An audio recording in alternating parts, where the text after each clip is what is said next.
अस्सलाम वालेकुम students, hope you are doing well. Student, आपके सामने ये क्वेश्चन है जो कि डिफरेंशियल एनालिसिस या रेलिवेंट इंफॉर्मेशन के चैप्टर से है, जिसके अंदर आपको डायरेक्ट मटेरियल 15 रुपये, direct labour 8, variable factory overhead 3 रुपये, फिक्स फैक्ट्री ओवरहेड 9 रुपये, वेरिएबल सेलिंग एक्सपेंस 4 रुपये और fix selling and administrative expenses जो हैं वो 6 रुपये दिए जा रही। और टोटल इसका करें तो 45, यानी कि 45 रुपये की कॉस्ट लगाकर कंपनी अपनी प्रोडक्ट को बना रही है।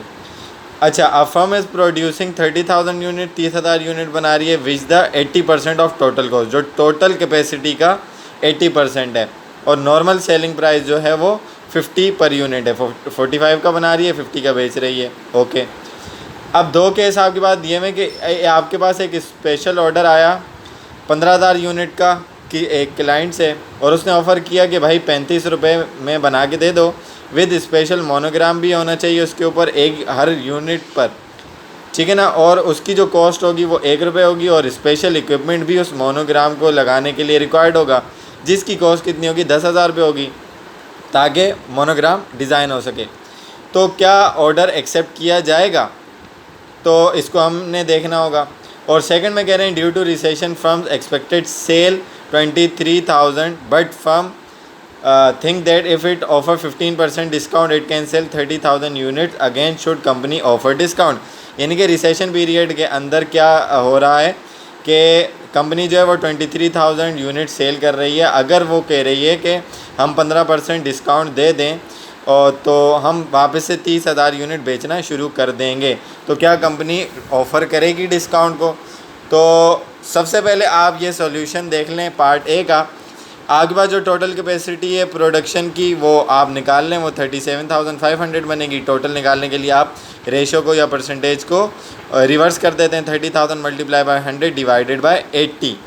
तो स्पेशल ऑर्डर की कॉस्ट 35 है, आइडल कैपेसिटी जो आपके पास बची है वो 7,500 की है, लेकिन ऑर्डर उससे डबल का है, तो आप एक्सेप्ट नहीं करेंगे क्योंकि आपके पास आइडल कैपेसिटी नहीं है 15,000 यूनिट्स के लिए।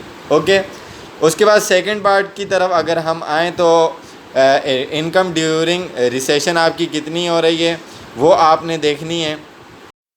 तो आप क्या करेंगे कि ड्यूरिंग द रिसेशन अपनी एक कंट्रीब्यूशन फॉर्मेट इनकम स्टेटमेंट बनाएंगे। 23,000 यूनिट आपके 50 के हैं, सेल की 11,50,000 हो गया, और direct material, direct labour, manufacturing, variable overhead और variable selling and administrative expense अपनी अपनी कॉस्ट के हिसाब से आपने 23,000 यूनिट से मल्टीप्लाई किया और सेल से माइनस किया, तो आपके पास कंट्रीब्यूशन मार्जिन 4,60,000 का आ गया। उसके बाद आपके पास जो फ़िक्स कॉस्ट थी फैक्ट्री ओवरहेड की और fix selling and administrative expense की, सॉरी फैक्ट्री ओवरहेड नहीं, फिक्स ओवरहेड जो थे वो आपने माइनस करवाया कंट्रीब्यूशन मार्जिन से। तो ड्यूरिंग द रिसेशन पीरियड आपके पास जो EBIT नेट ऑपरेटिंग इनकम हो रही है आपको वो कितने की हो रही है, 1,15,000 की हो रही है। अब दूसरी आप इनकम स्टेटमेंट इसी तरीके से सामने बना लें, उसकी कंपैरिजन के अंदर effect after offering discount, 15% discount दे दें। 50 का यूनिट था, 15% आपने गिराया, 7.5 बनता है, और यानी कि आपका एक यूनिट 42.5 का बिकेगा। तो आपकी जो सेल होगी 30,000 यूनिट की 42.5 के हिसाब से 12,75,000 से आएगी। इसी तरीके से बाकी वेरिएबल एक्सपेंस अपनी अपनी कॉस्ट के हिसाब से आप मल्टीप्लाई करवा के माइनस करवा देंगे, तो 3,75,000 का आपके पास कंट्रीब्यूशन मार्जिन आ जाएगा। फिक्स ओवरहेड जो है और सेलिंग एंड एडमिनिस्ट्रेटिव एक्सपेंस वो आप जब माइनस करवाएंगे 375 में से, तो आपके पास जो EBIT आई और नेट ऑपरेटिंग आई वो लॉस में आई 75,000 से। इसका मतलब क्या हुआ कि अगर आप ऑफ़र करते हैं डिस्काउंट को तो आपको लॉस हो जाएगा। और आपने कंपेयर भी करवा लिया कि रिसेशन पीरियड में जो 23,000 यूनिट आप 50 के हिसाब से बेच रहे थे उस पर तो आपको प्रॉफिट हो रहा है, लेकिन जब आपने डिस्काउंट ऑफ़र किया तो उस पर आपको 75,000 रुपये का लॉस हो रहा है। तो इसका मतलब क्या हुआ कि कंपनी ऑफ़र नहीं करेगी डिस्काउंट, क्योंकि अगर ऑफ़र करती है तो उसको 75,000 रुपये का नुकसान भरना पड़ेगा 15% डिस्काउंट के साथ ऑन 30,000 यूनिट्स।